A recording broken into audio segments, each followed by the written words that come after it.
আমি আমার বন্ধুর সাথে ঘুরতে আসি দর্শনা মাথাভাঙ্গা নদী দেখতে পাইপ ঘাটে।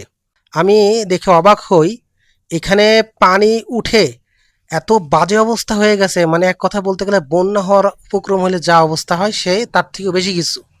তা আমি সাথে সাথে এখান থেকে চলে আসলাম, চলে এসে আমি অন্য অন্য সাইডও দেখবো বলে ইচ্ছা পোষণ করলাম আমার বন্ধুর কাছে। তো আমি এইটুকু আপনাদেরকে বলতেছি ভাই, অবস্থা অনেক খারাপ। দর্শনায় বন্যা হতে যাচ্ছে ভাই, আপনারা যে যার মতো প্রস্তুতি নিয়ে থাকেন ভাই। এই দেখেন এখানে আপনারা দেখতে পারতেছেন ওই যে গাছটা, ওই গাছটা কিন্তু হচ্ছে আপনার হচ্ছে নদীর ওই পাড়ের। আর পানিটা কি পরিমাণে বেড়েছে আপনারা ভালো করে খেয়াল করেন, যে গাছটা কিন্তু নদীর ওই পারে। আর পানি যে পরিমাণে দেখাচ্ছে সেটা বুঝতেই পারতেছেন অবস্থা কি কন্ডিশন। আর এই দেখেন নিচে দেখেন, ভালো করে তাকালে এবারে বুঝতে পারতেছেন আপনারা যে পাড় কিন্তু ভাঙা শুরু হয়ে গেছে। নদীর পাড় ভেঙে আপনার কিন্তু নদী এদিক মানে আসতেছে, আরো ওদিক মানে আরো কন্ডিশন খারাপ, আমি দেখাচ্ছি একটু পরে। এই কন্ডিশনে আমি সবাইকে সতর্ক করতেছি, দর্শনাবাসীদেরকে সকলকে সাবধান করতেছি। আপনারা কিন্তু এই পাড়ের ব্যবস্থা গ্রহণ করার একটা সিদ্ধান্ত নিন। আর কর্তৃপক্ষ যারা দায়িত্বশীলরা আছে ভাই, এই পাড়ের যে যে কোনো একটা ব্যবস্থা গ্রহণ করুন, তা না হলে পারে আমাদের এই পাড়গুলো ভেঙে এই যে বসত বাড়িগুলো আছে পাড়ের সাথে, এদের দুরবস্থা খুব শীঘ্রই শুরু হয়ে যাবে। আর অলরেডি আর টিভিতে বিভিন্ন চ্যানেলে 20টা জেলায় বন্যা প্রকল আকারে ধারণ করবে সেটা কিন্তু বলে দিয়েছে। আমি যদি জুম করতেছি, এই দেখেন নদীর একদম পাড় দিয়ে কিন্তু নৌকাটা বইতেছে, কারণ প্রচন্ড জোরে স্রোত বইতেছে নদীতে। আর এত বাজে অবস্থা আপনারা বিশ্বাস করতে পারবেন না, কয়েক কিলোমিটার পানি বেড়েছে, বেড়ে এদিক পানে চলে এসেছে। নদীটা কিন্তু এত বড় না, অনেক ছোট।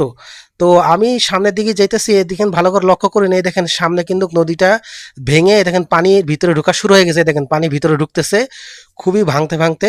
গাছপালা ভেঙে একেবারে পানি ভিতরে ঢোকা শুরু হয়ে গেছে। আমি কর্তৃপক্ষের কাছে অনুরোধ করব যে আপনারা একটা ব্যবস্থা গ্রহণ করুন। এই দেখেন এই বসত বাড়িগুলো অবস্থা অনেক খারাপ অবস্থা হবে। আর এই পাশ দিয়ে পৌরসভার ড্রেন, পৌরসভার ড্রেনের ভিতর দিয়ে আবার কেরোয়ান কোম্পানির যে হচ্ছে পানি, ময়লা পানি সেটা প্রবাহিত হয়, এতে অনেক ধরনের ক্ষতি এবং ক্ষয়ক্ষতির আশঙ্কা তো হচ্ছে, এটা তো আর কি বলবো, বলার কিছু নেই। কিন্তু আপনারা ভালো করে লক্ষ্য করলে দেখতে পারতেছেন যে আপনারা যারা স্থানীয়রা আছেন, আপনারা জানেন যে পানিটা কি পরিমাণে ছিল। আমি সামনের দিকে যাচ্ছি, ওই দিকে মাথাভাঙা নদী পাড় ভেঙে অলরেডি পানি ঢোকা শুরু হয়ে গেছে, বন্যার পানি ঢোকা শুরু হয়ে গেছে। আপনারা ভালো করে দেখতে পারতেছেন সামনে এখানে দেখেন পানি পাড় ভাঙা শুরু হয়েছে, বন্যার পানি ঢোকা শুরু হয়ে গেছে।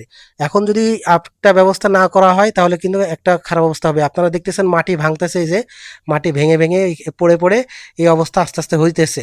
এটা কিন্তু বিশেষ কয়েকদিনের ব্যবধানে এই ঘটনাটা ঘটছে।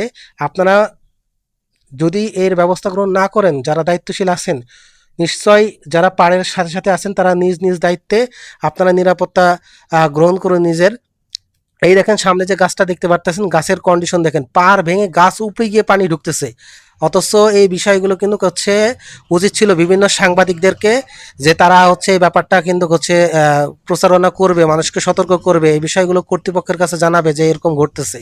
কিন্তু এই ব্যাপারে কেউ অগ্রগতি দেখাচ্ছে না, কোনো আগ্রহ দেখাচ্ছে না, যে এইখানে যে এত বড় বন্যা ঢুকতেছে দর্শনের ভিতরে, আর কোনো রকমের মানুষের কোনো সারা শব্দ নেই, সবাই সবার মতো বিন্দাস চলতেছে। ভাই বন্যা হলে পরে যে সবার ক্ষতি হবে এই ব্যাপারটা যেন সবাই জেনেও না জানার ভান করে চলতেছে। আর এই পারগুলো ভালো করে লক্ষ্য করেন যে খুব বাজে অবস্থা, এই যে ভাঙা শুরু হয়েছে, ভাঙতে যে কোথায় গিয়ে দাঁড়াবে আমি জানি না। তবে এইটুকু ক্লিয়ার হয়ে যাচ্ছে, আমি আমার বন্ধু যদি আমাকে এখানে আজকে না নিয়ে আসতো আমি জানতেই পারতাম না। আর যে এই যে ড্রেনটা দেখতেছেন, এই ড্রেনটা কিন্তু পৌরসভার ড্রেন, এখান দিয়ে কেরু কোম্পানি যে পানি ময়লা পানিগুলো যাচ্ছে, যে এই ড্রেনের অবস্থা বারোটা বাজাচ্ছে।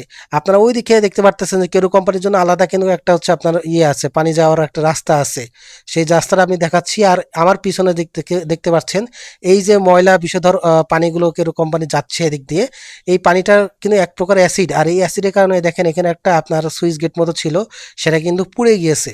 আর এই জিনিসটা খুবই বাজে অবস্থা, এটা খুবই দুঃখজনক। আর আমরা এই ব্যাপারে কোনো রকমের যেন সিদ্ধান্ত বা কার্যকারী কোনো ভূমিকা পালন করতেছি না, কারণ টাকার কাছে সব কিছু যেন বিক্রি হয়ে গেছে। এখন কেরোয়ান কোম্পানি এতগুলো প্রজেক্ট করলো, করার পরেও এতগুলো পানি প্রবাহিত হওয়ার একটা ব্যবস্থা করলো, তারপরেও পৌরসভার ড্রেন দিয়ে কেন সেই পানিটা প্রবাহিত হবে? যে এই যে প্রজেক্টটা করেছে, যে এটা তাহলে কি করতে? আপনারা ভালো করে লক্ষ্য করতে পারছেন, এই এই পানিটা কিন্তু সম্পূর্ণ কেরন কোম্পানির পানি। আর এই এই এই পাইপ দিয়ে আপনার হচ্ছে প্রবাহিত হয় কেরোয়ান কোম্পানির পানি। অথচ আহ পৌরসভা ড্রেন দিয়ে কিন্তু পানিটা পড়তেছে।